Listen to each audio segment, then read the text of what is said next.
Shalom. Before I get started, I'm going to give all praise and glory to Yahweh, Ba'ashem, Yahweh Shah, Ba'ashem, Rakak Wadash. Double honors to the apostles and elders of GMS who rule and teach well.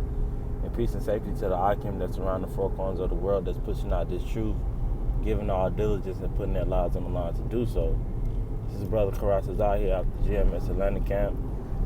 Just here with the lesson, entitled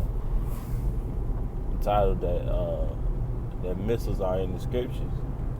The ICBM thermonuclear missiles,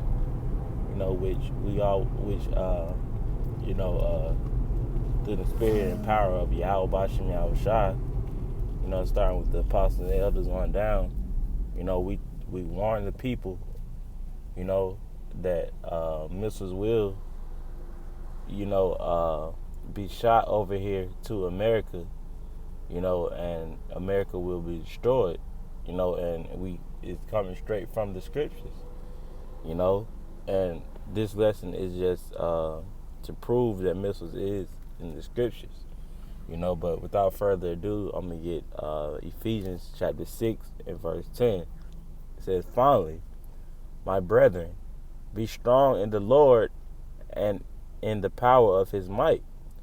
Put on the whole armor of the Most High, that ye may be able to stand against the wiles of the devil."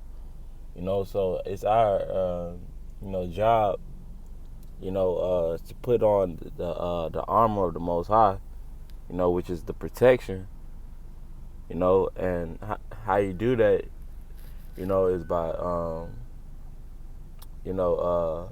getting into the scriptures, preparing ourselves spiritually, for the troubling times that's coming, being amongst the Akim, building up ourselves, getting more knowledgeable, having more wisdom. That is how you, put on the whole armor, that you may be able to stand it up and fight against Satan, because ultimately, the Lord or Satan, what I say is under subjection to Yahweh, so Satan is in order, so the Lord sends Satan our way, just so he can test us and to prove us, basically, just like he did Job. If you're familiar with the story of Job, but it's our job, to practice these things, so that we could be able to, when those missiles get shot over here, we would be able to, Lord willing, we'd be a part of that number. Get beamed up on those chariots, man. Right before those missiles drop. Because the scriptures say that the elect will scarcely be saved, man. So it says, verse 13, verse 12. It says, "For we wrestle not against flesh and blood, but against principalities, against powers, against rulers in the darkness of this world, against spiritual wickedness in high places." So we don't, this fight, is not a carnal battle, man. That's not how we're looking at this fight, man. We're preparing ourselves on a spiritual level, man. And ultimately, that's why, a lot of people will get destroyed, because they always think that every battle that must be fought, it has to be fought on a carnal level. There's nothing that you can do, if a missile, is being shot and it's coming straight towards you, man. The amount of force and the amount of power and how the missile explodes. You could sit there and lift weights or prep all you want, man. But if the Lord has predestined, for you to receive that judgment, then it's going to happen. But if you practice, the ways of what the scriptures say, then you'll be saved, man. And this is telling us what to do in Ephesians 6th chapter, to be saved by those missiles. It says, verse 13, it says, "Wherefore take unto you the whole armor of the Most High, that ye may be able to stand, may be able to withstand in the evil day, and having done to stand, all to stand." Verse 14, "Stand therefore, having your loins girt about with truth, and having on the breastplate of righteousness, and your feet shod with the preparation of the gospel of peace." So we must be spiritually equipped in that day, man. Like a spiritual gladiator, man. Having the shield of faith. All these things are important to have, man. That's why we have to build up now. While we have this grace period. It says, "Above all, taking the shield of faith, wherewith ye shall be able to quench all the fiery darts of the wicked." And this is the scripture that I wanted to go into that explains, that basically tells you that the missiles is in the scriptures. So I'm going to reread this verse.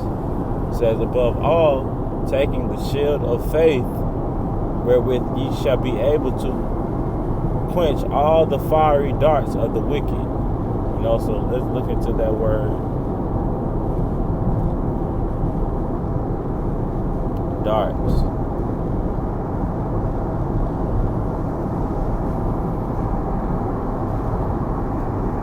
Strong's G 956. Bellows. Thayer's Lexicon. Second entry. Belane. So it says bellows, and it clearly says a missile. It clearly says a missile, man.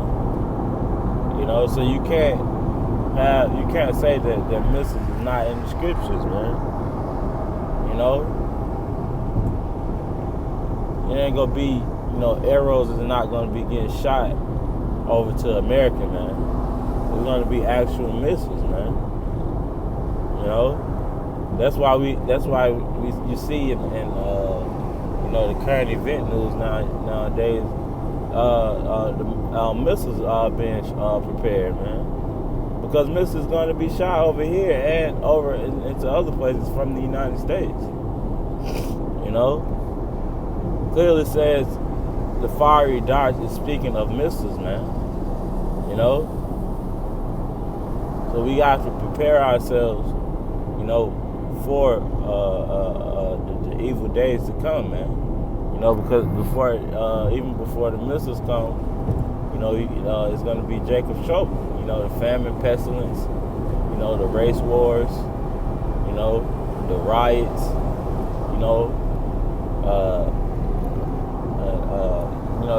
the concentration camps, all this is going to take place before those missiles come, man. As the scriptures say, a day like has never been seen before, man. So I'm gonna go ahead and end it off. I'm gonna read this verse again. It says, "Above all, taking the shield of faith, wherewith ye shall be able to quench all the fiery darts of the wicked." That's why that shield of faith is so important, man. It's so important for us, to ask and pray to Yahweh B'Shem Yahweh Shai, ask him to give us more faith, man. Because faith is going to be very important in those days, man, because Esau is going to try our faith, but we have to be unmovable and rooted, as the scriptures tell us, So, I hope this lesson was edifying. I'm going to go ahead and close out by giving all praise and glory to Yahweh B'Shem Yahweh Shai, B'Shem Rakak Kodash. Double honors to the apostles and elders of GMS who rule and teach well. Until next time, Shalom.